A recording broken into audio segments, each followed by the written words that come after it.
뜻하지 않은 그러한 위험을 만나게 되면 이 새는 갑자기 날개가 꽁꽁 얼어붙고 몸이 마비가 되는 것처럼 그렇게 굳어진다고 해요. 그래서 들짐승들의 먹이가 되고 만다는 것입니다. 평상시에는 아주 자유롭고 또 모든 것이 순조롭지만 어떠한 예상치 못한 위기를 만났을 때에, 어려움을 만났을 때에 날개가 굳어버리고 꽁꽁 몸이 굳어서 마비가 되어서 꼼짝없이 당하고 마는 그런 새라는 것이죠. 오늘 우리 믿음의 생활을 함에 있어서도 꼭 이런 비서새와 같은 그런 신앙생활을 하는 사람이 있다는 거예요. 평상시에는 평범하게 예배를 잘 드리고 또 평상시에는 찬송하고 봉사하고 그리고 여러 가지 교제하는 일을 즐거이 잘 감당합니다. 그런데 인생에 예상치 못했던 그런 믿음을 만나게 되면 여지없이 믿음이 꽁꽁 얼어붙어서 그 믿음이 밑바닥을 드러내고 만다는 것이에요. 오늘 우리가 살아갈 때에 신앙생활함에 있어서 신앙을 지키지 못하게 하는 여러 가지 어려운 순간들을 만나게 됩니다. 신앙을 지키지 못하게 하는, 우선은 너무 평안할 때에, 평탄할 때입니다. 그 평탄할 때에는 우리가 안일함에 빠지기 쉽고 나태하고 게을러지고 형식과 또 타성에 빠지기 쉽고 또 습관에 물들고 교만함이 마음에 차오르고 그래서 믿음을 지키지 못하는 그런 때가 있다는 거예요.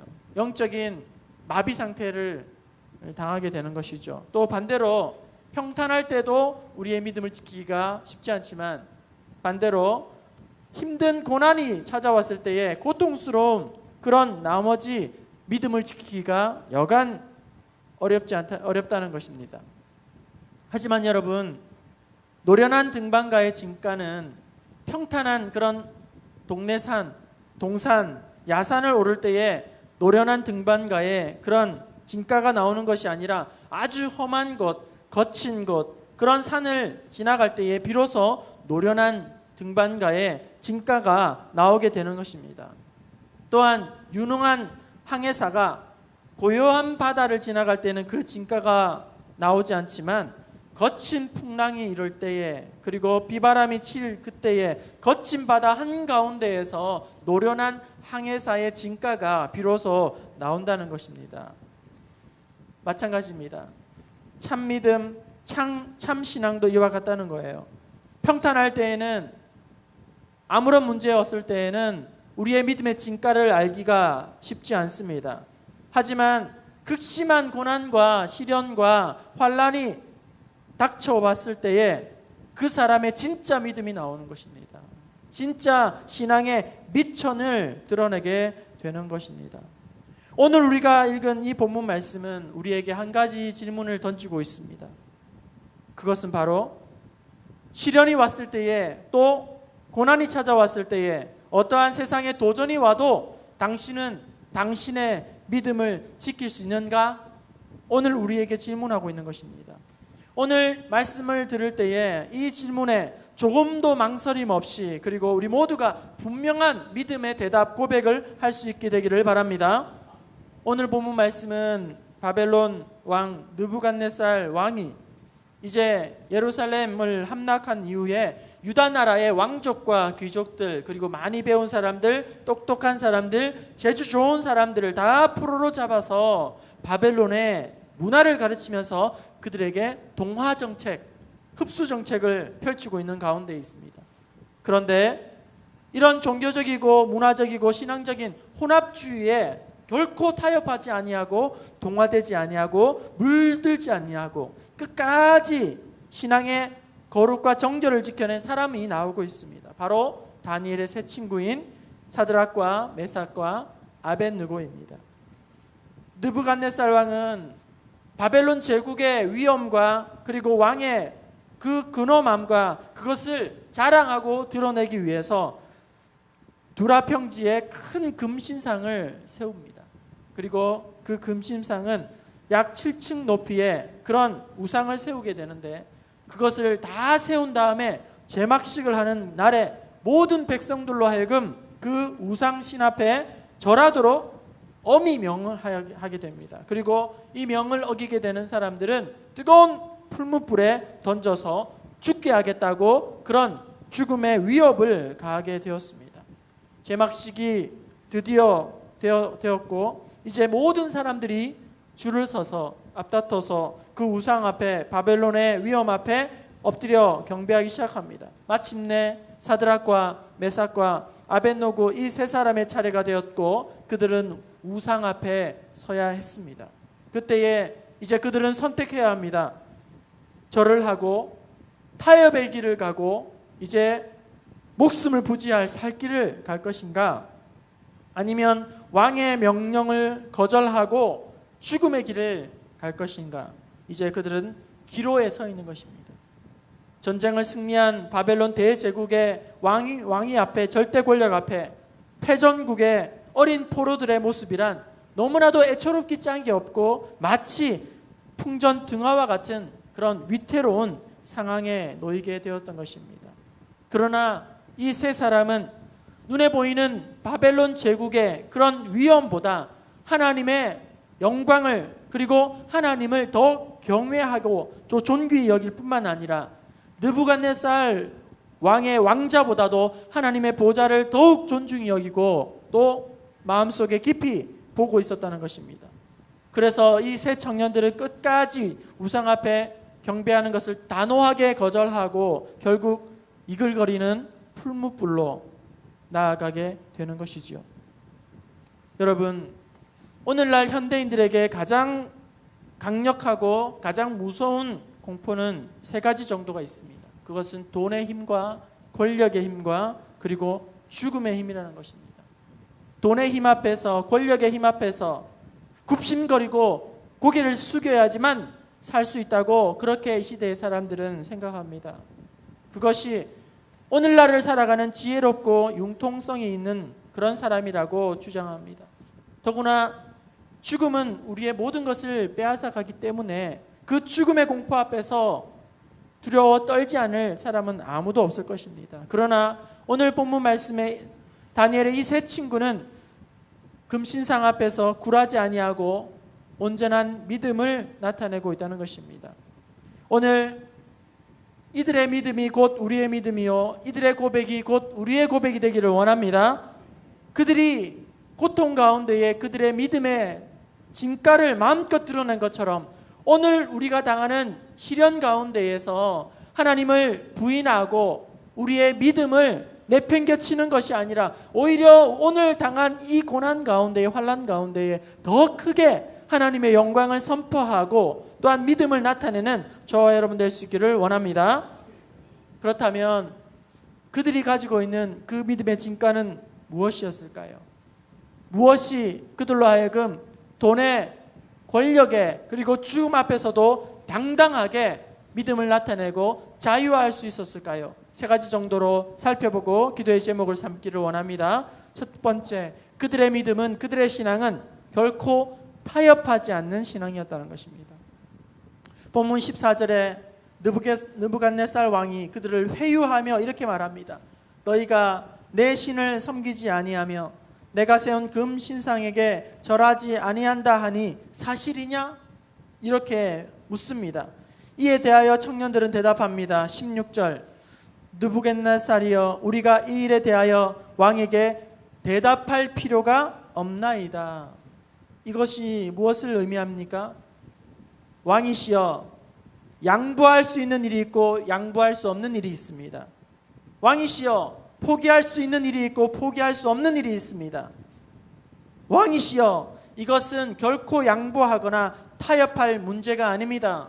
이것은 두말할 필요도 없습니다. 우리는 이것은 전혀 고민의 대상이 되지 않습니다.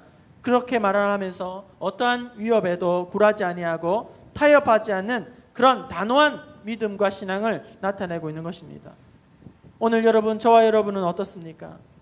오늘 우리는 양보해야 할 것은 양보하지 않고 당연히 양보하지 말아야 할 것은 너무나도 쉽게 양보하고 양보를 너무 잘 한다는 거예요.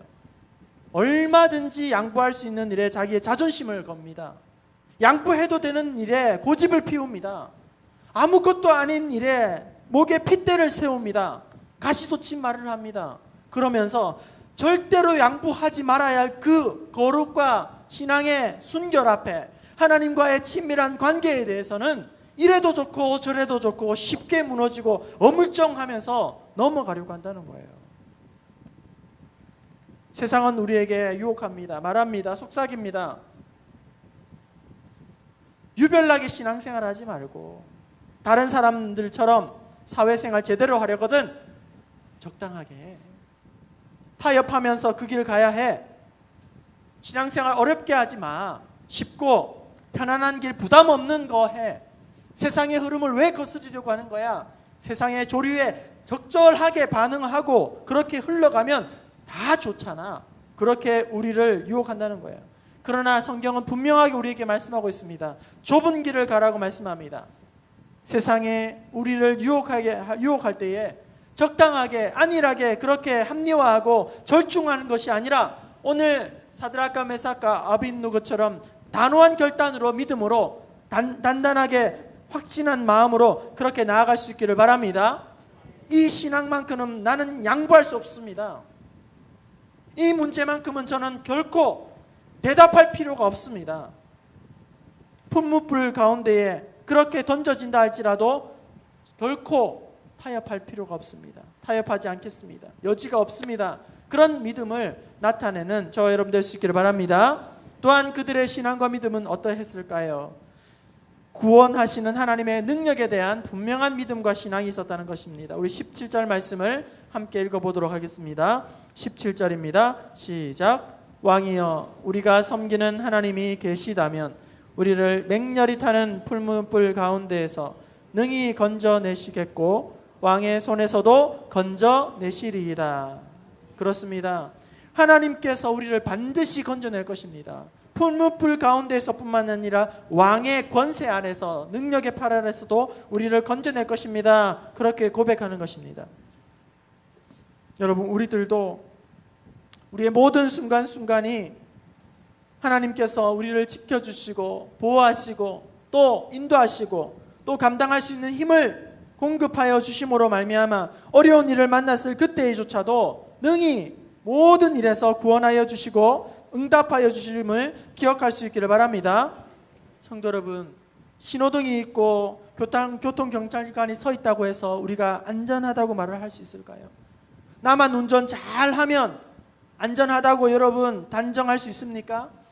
병원이 가까운 곳에 있고 또 좋은 의사가 가까이 있다고 해서 걱정을 할 필요가 없을까요? 평소에 규칙적인 운동을 하고 식이요법을 하면서 그렇게 건강관리를 잘 한다고 해서 우리의 인생 안전한 것입니까? 우리는 한 치 앞도 내다볼 수가 없는 그런 무능력하고 지식이 없는 연약한 존재인 것입니다. 하나님의 은혜 없이는 단 한순간도 살아갈 수 없는, 하나님께서 우리를 돌보시지 아니하면 우리는 아무것도 할 수 없는 그런 연약한 존재인 것입니다. 오늘 우리가 이렇게 생명을 유지하고 호흡하며 살아갈 수 있는 것 자체가 하나님의 보호하심이요 하나님의 은혜인 줄로 믿습니다. 우리가 깨닫고 이 은혜들을 기억하면 오늘 모든 순간순간이 하나님의 은혜이고 하나님의 돌보시고이며 하나님께서 우리의 모든 것을 생명과 건강을 안전을 지켜주심을 늘 기억하며 구원의 은혜들을 날마다 선포하는 저와 여러분 될 수 있기를 바랍니다. 마지막으로 그들의 믿음과 신앙은 그리 아니하실지라도의 신앙입니다.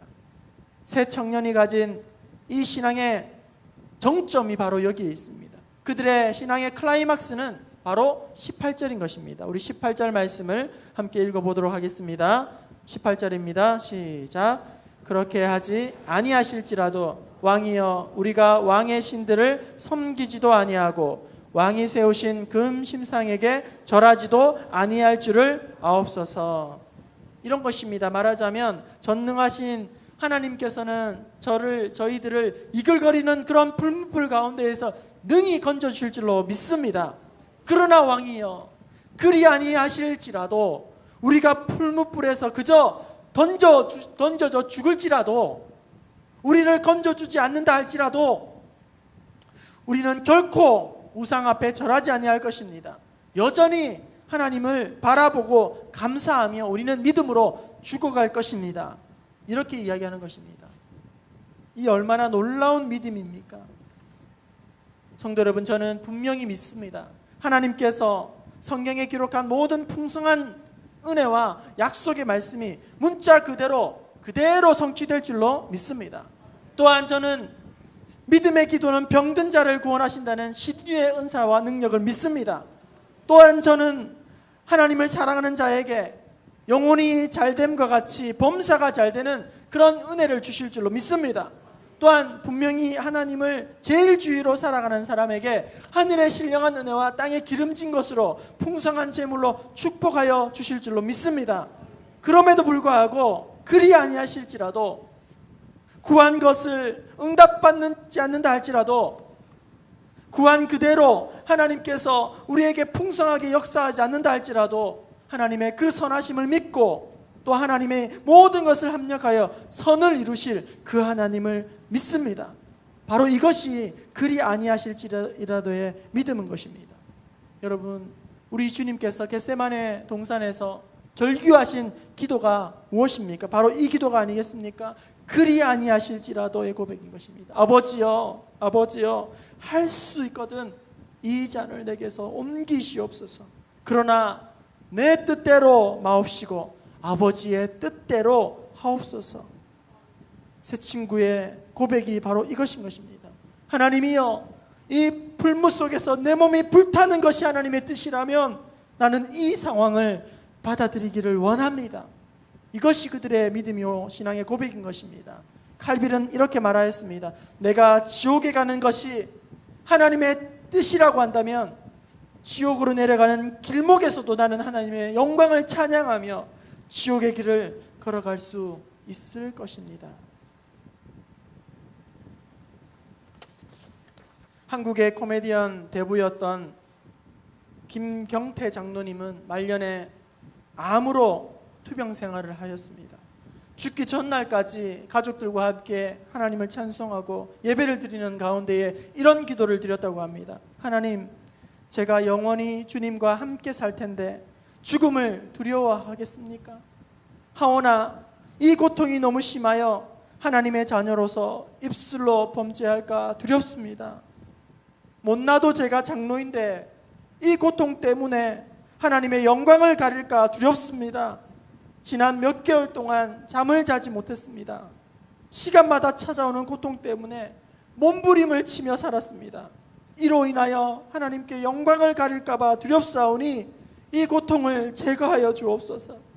그러나 이 고통 가운데에서도 당당히 신앙을 지키며 하나님을 영광을 찬송하고 사랑스러운 내 자녀들에게 우리 아버지는 그토록 처절한 고통 가운데에서도 당당히 하나님의 영광을 찬송하며 가셨다는 기억을 남기게 해 주옵소서. 이것이 하나님의 뜻이라면 이 고통이 제거되지 않는다 할지라도 그리 아니하실지라도 나는 주님 앞에 감사하며 마지막 눈을 감게 하옵소서. 그렇게 기도한 그날 밤 장로님은 눈을 감고 하나님의 품에 안기셨다고 합니다. 이제 말씀을 마치려고 합니다. 오늘 이 다니엘의 세 친구가 하였던 이 그리 아니하실지라도의 믿음은 전적인 신뢰요 하나님을 향한 믿음인 것입니다. 오늘 우리 하나님은 이렇게 하나님을 사랑하는 하나님의 사랑을 우리가 믿음으로 고백하며 나타내기를 원하십니다. 그런 사람에게 은혜를 베풀어 주십니다. 그런 성도를 찾고 있습니다. 오늘 우리가 하나님의 사랑에 대한 전적인 신뢰를 하나님 앞에 나타내고 또 그렇게 고백하는 가운데에 오늘 하나님께서 우리의 상한 마음을 위로하시고 또한 당한 어려움 가운데에 세임 주셔서 능히 이 모든 것을 인내하고 끝까지 감당할 수 있도록 역사해 주실 줄로 믿습니다. 세상이 주는 그런 달콤한 유혹 가운데서도 적당하게 합리화하고 타협하고 그저 낙심하고 주저앉는 것이 아니라 또한 하나님 앞에서 그리 아니하실지라도 하나님을 찬송하겠습니다. 그런 믿음의 고백을 통하여서 온전히 고통 가운데에서도 그 믿음과 신앙을 나타내는 저와 여러분 될 수 있기를 주님의 이름으로 축원합니다.